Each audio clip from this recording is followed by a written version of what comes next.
জিতাস কিচেনে আপনাদের স্বাগত। আজ দেখাচ্ছি বাঁধাকপি ভাজা আলু দিয়ে। আলু বাঁধাকপি ভাজা।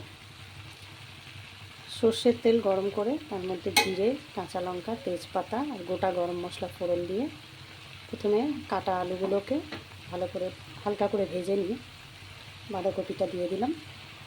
তার মধ্যে জিরে গুঁড়ো, ধনে গুঁড়ো, লঙ্কা গুঁড়ো, হলুদ গুঁড়ো, নুন, একটু চিনি এসব দিয়ে নেড়ে চেড়ে ঢাকা দিয়ে রেখে দিয়েছিলাম সেদ্ধ হওয়া পর্যন্ত।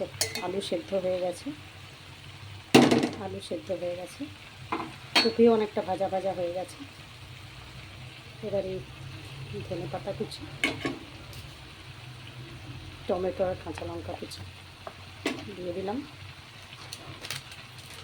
এবার তো একটুখানি গরম মশলা গুঁড়ো, এবারে নেড়ে ছেড়ে আর 5 মিনিট মতো ভেজে নামিয়ে দেবো। এটা আপনি রুটি, মুড়ি, ভাত সব কিছু দিয়ে খেতে পারেন। Thank you for watching.